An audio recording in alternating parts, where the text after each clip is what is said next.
Hi, I'm JC. Today we are going to be rehabbing this cutting board. My dad is a woodworker and he has made many cutting boards as well as furniture and lots of other things over the years. And these are really heirloom pieces and you can keep them, pass them down to your kids if you take good care of them. So what we're gonna do is we're gonna go through and talk about how to take care of this cutting board. You may need to sand yours down, you may need to condition it, how to prevent it from warping. We're gonna go through all of that today. Okay, welcome back to the garage. I'm going to be using my random orbital sander, some sanding discs, and of course, because I'm sanding, I'm going to be wearing my mask because I have inhaled way too much in my lifetime and I'm trying to protect my lungs as much as possible. Sometimes my dad made this for me, so shout out to Papa Do. Okay, let's get started.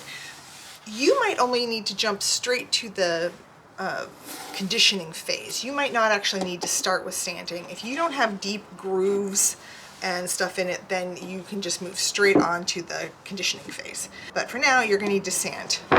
You're gonna start out with, I like to start out with the 120. This number on sandpaper has to do with the grit. The grit is the sand on the back of the paper.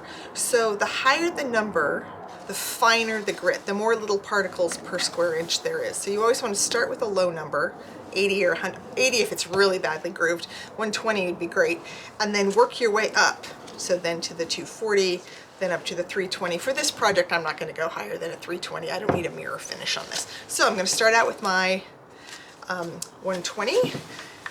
The way these sanders work is this is just kind of a Velcro and it just sort of sticks. You want to line up the air vent holes like so, and it just sticks on there like that.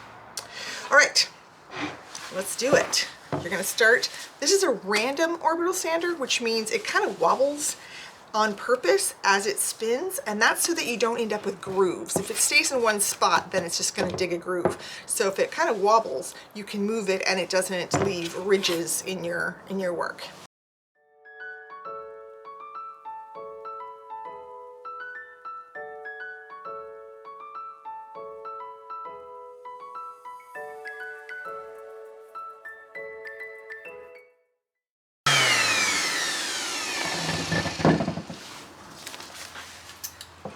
So what you're going to see is that there are still, hopefully you can get in there close enough to see this, there's little scratches and things you can still see.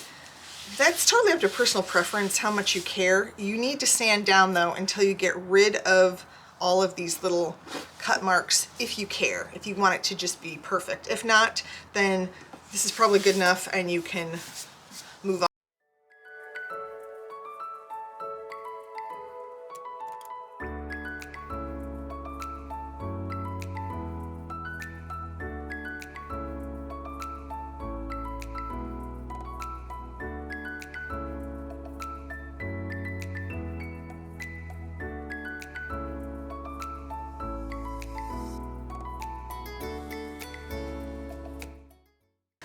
To show you, if you do not have the power tools, no problem, you can do this entirely by hand. You're just going to get some sandpaper, just general use. This is 150, which is really close to what I'm using here in the sander. You're just going to take an old chunk of wood. You can actually buy sanding blocks also at the hardware store if you are interested, but you just wrap the paper around the block like so, and now you've got a little sanding block. This simple. You want to go with the grain. You don't want to go against the grain if you're using a hand sand like this because you'll just tear it up. So you would just go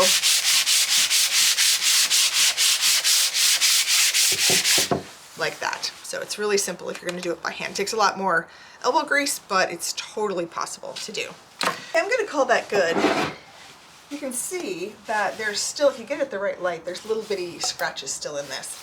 I've decided that's character. I don't care. It's a 25-year-old cutting board, so I'm not going to bother taking it all the way down. You can if you want. You need to start at like an 80 grit, get until there's no scratches and really few, and then gradually work your way up. But I'm calling this good enough for me. And so let's head back inside and I'll show you how to condition it and put wax on it. Wood is an organic product, as you know, and there's little holes and pores in it from the xylem and the phloem. So you are going to take mineral oil. Looks like this. Food grade. You can get it at some grocery stores, easy to get online if you want. And you're just going to douse it in this oil. I mean, it looks like you're putting a lot of oil on there, and you are. And you're just going to turn it this way so we got better. Yeah, so you're just going to, you can use it on your hands, of course. It's completely food grade. In theory, you could eat it. Don't eat it, but you could. And it's going to kind of be puddling up on top of your board here.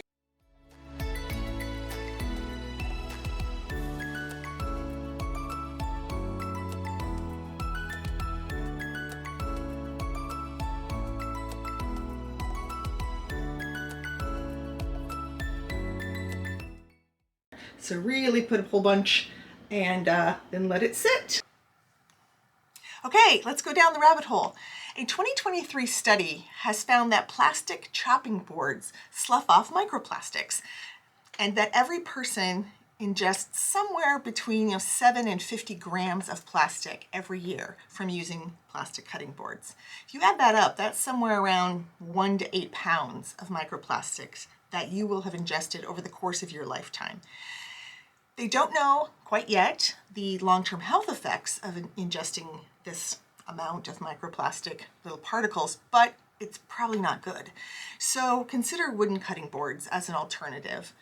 Wooden cutting boards are held together, each slat with the wood with glue.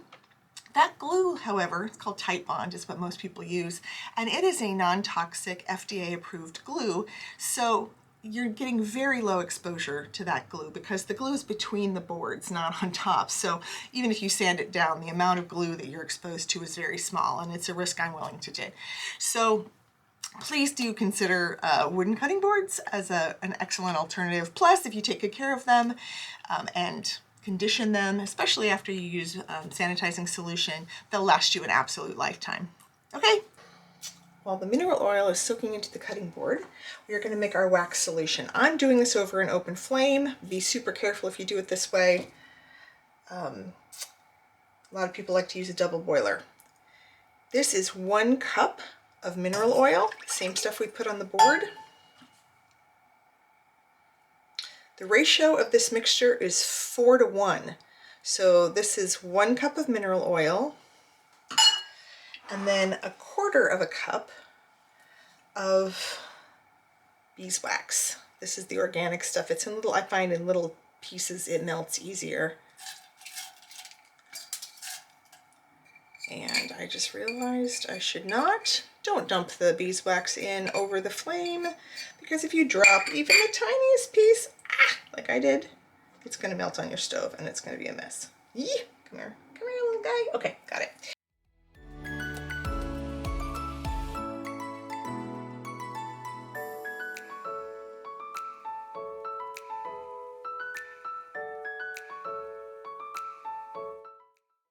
Okay, so as you can see here, the little bits are starting to melt. And when you're this close, I would probably pull it off the heat or turn the heat all the way down as low as it'll go, and then turn off the heat before it's even completely done melting. You really don't want to cook this stuff. All you're trying to do is get it up to its melting point. If for some horrible reason you get wax into your flame, it will burn. It's a candle, essentially. Do not use water to try to put it out. Use baking soda. I'm going to pour this into my container. I use just a glass container. You can use a mason jar, you can use whatever you want. And then I will let it set up. So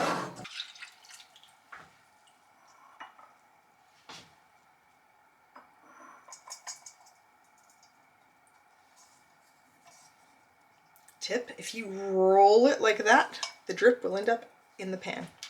Okay, so I let this sit overnight, and as you can see, the oil slick is basically gone. at this point. There was a tiny bit that didn't soak in a couple spots, which I just wiped down with a cloth. So you want to wipe it down, make sure that there's no standing oil on it. And then we are going to take our board cream that we made and we're going to buff it into the wood. I realized that I should show you this. If you don't want to make this with the wax and mineral oil like we did from scratch, you can always just buy it in the tube. It's way more expensive per ounce this way, but if it's not something you want to bother making, you don't have to. You can just buy it.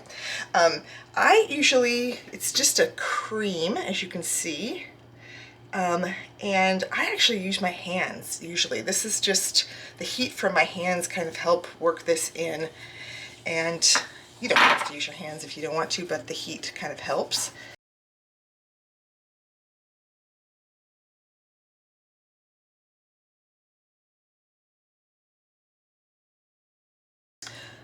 Okay, here at the end, once you're done rubbing it all down with the wax, I just take a cloth and I take up the excess just so there's not a lot sitting on top of it. You can also sit and buff it and get a nice sheen to it if you'd like. This is just really pressing it down into the grain of the wood. And thanks for joining me. I hope you found that really helpful. If you're interested in using the same products I did, you can always find those in the description box below, and I'll see you next time. Bye!